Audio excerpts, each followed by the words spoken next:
People make time for everything and everyone else in their life, but they never make time for themselves.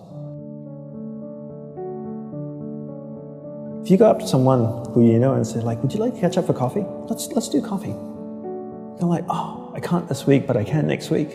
How about Thursday, 7 p.m.? Perfect. I'll see you at this place.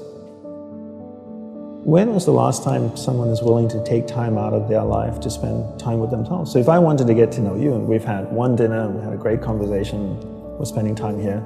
If I wanted to get to know you, I would have to spend time with you. We'd have to meet up for coffee, a glass of wine. If I really want to get to know you, maybe we meet up once a week. Every Friday night we go out for a glass of wine, we chat for a couple of hours. After a year, I'd get to know you really well, you'd get to know me really well. But it requires me spending time with you. So if you want to get to know yourself, you need to spend time with yourself.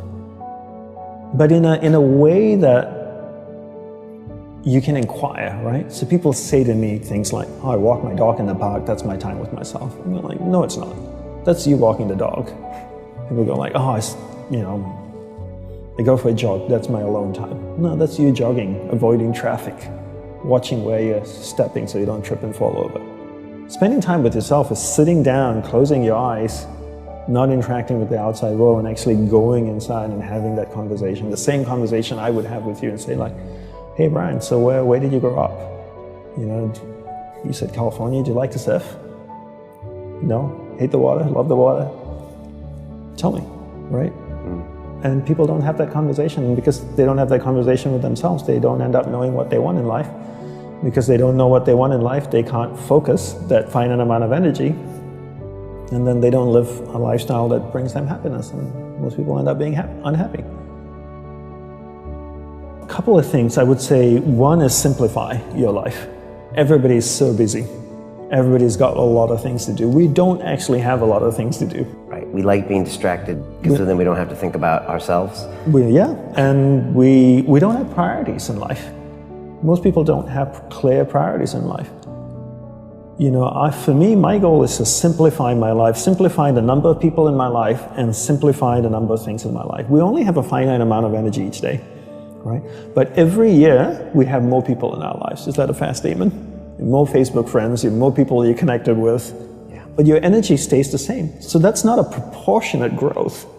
If your energy is increasing every year proportionately with the number of things and people in your life, then we don't have to talk about this. But your energy level is the same. But the amount of people and things in your life are growing almost exponentially. So whereas that doesn't work. So for me, it's always about simplifying first the people and things into your life, into who and what's most important, taking that finite energy that you have each day and focusing. Second step is learning how to focus and concentrate that finite amount of energy into the people and things that truly matter. Now you start to create a lifestyle that you actually love because you're invested into people and things that matter, and the byproduct of that is happiness. And you said happiness is not a goal. Is that correct? Yes, happiness is not a goal. And if you ask most people, what do you want in life?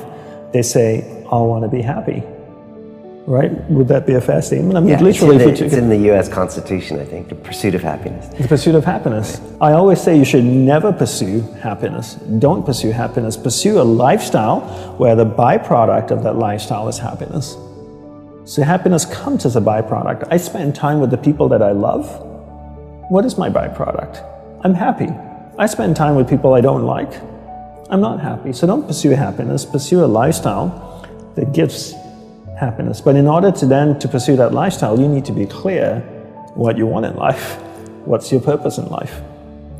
And people don't know this because they don't spend any time with themselves.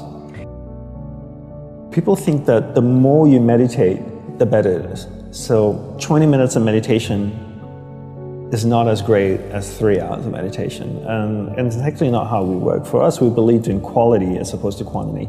We spent the whole day preparing to meditate. What comes before meditation? Concentration. Concentration comes before meditation. So you need to learn how to concentrate in order to meditate. And we believe that you can't meditate if you can't concentrate. So we spend the whole day focusing on concentration. So when I spoke with someone in the monastery, I spoke with another monk, I gave them my undivided attention. When I worked on my laptop, I focused on working on my laptop. When I swept the sidewalk, I focused on sweeping the sidewalk. So throughout the day, I'm practicing concentration. Now when I go to sit down to meditate, I'm really focused, and I can have a dynamic meditation session. And I always use the simple analogy of, take Usain Bolt, for example, the sprinter, right? I don't know much about him except he won 3 gold medals, fastest man on earth from Jamaica. I can make an assumption, and tell me if I'm wrong, that his whole day is structured. That he eats the right kinds of food and drinks the right amount of water. He goes to the gym. If you look at the boy, he's ripped, right?